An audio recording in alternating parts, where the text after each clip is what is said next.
I feel like the bigger problem with women, and I'll go so far to say with black women in general.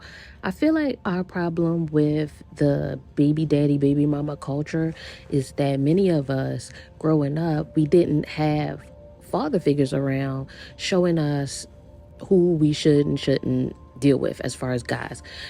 We didn't have guys that have to come over and get put off the porch because dad would come outside. We didn't have fathers standing in the way of bad decisions.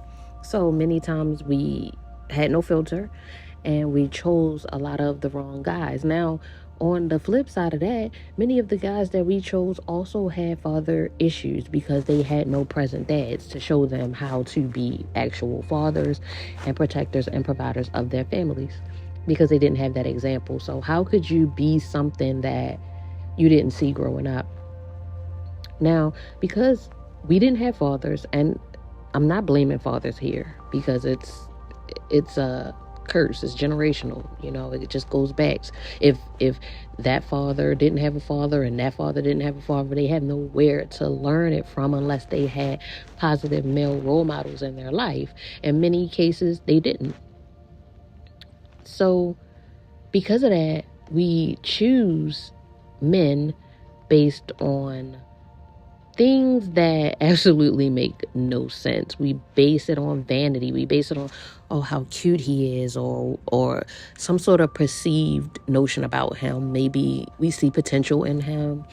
Maybe, he's just what we may think is our type at the time. And so we make this lifelong choice and give this man the greatest gift ever based on very, very inconsistent and very unimportant and unnecessary things.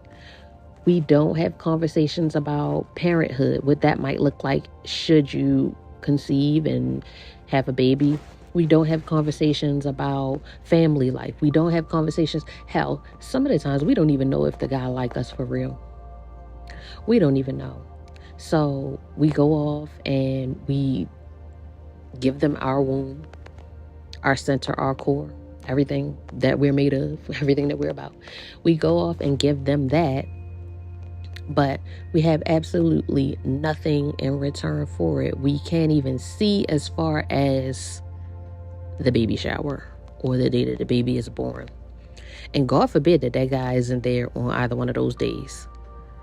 And then that's when you know you have fucked up. And this is how we get put in that baby mama, baby daddy trap as women. Now, I'm not saying that some women out there don't trap men. They do. But what I'm saying is we don't even know ourselves before we become someone's mother. We don't even know where we want to go, what we desire to do, who we might be. We haven't even realized our own potential before we go and mother a child to a man who acts like a child himself. And then when you look at the situation, we only have ourselves to blame. Yeah, it takes two to tango, but at the same time, we are in control of our bodies, our wounds.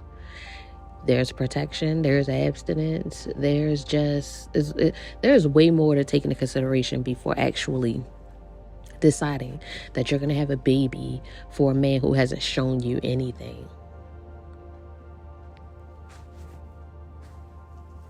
Anything that makes sense. So I think I want to take my original channel in a different direction and help all of the young sisters out there I'm seeing coming up, making those same mistakes that we made.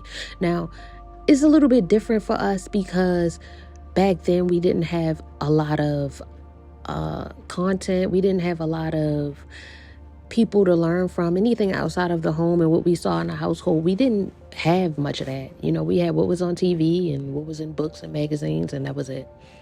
We didn't have the YouTubes and the TikToks and the Instagrams to learn different values from different people's families who may have figured out something more than what we had coming up. So I feel like in a day of information that it is our, if not just my duty, to reach back to the sisters who are in the same predicament that I was in and give you some sense before, girl, you go down that road. Because trust me, it's not as pretty as it looks. And I know it looks fun. You seeing your homegirl, she had a baby. She had a big lavish baby shower, because that's what the black community do. They give us big lavish baby showers. We're going to shower that baby. And that looks fun. And she got her baby daddy, and he dressed up in his polo and, and that to you looks like a good time. But trust me, sis, when all of the presents are opened and the cake is gone and the people are gone, you there with a crying ass baby. And that nigga is somewhere having fun, living it up, doing whatever. I tell you what he ain't doing. He ain't dead with you 2:45 in the morning waking up with that baby start crying. I'll tell you what he ain't doing. He ain't going to the doctor's office with the baby and having to struggle with a baby bag of crying baby, bottles spilling everywhere, baby powder. And God forbid you have any other children that you have to tag along with you. I'll tell you what he ain't doing. He's not doing that.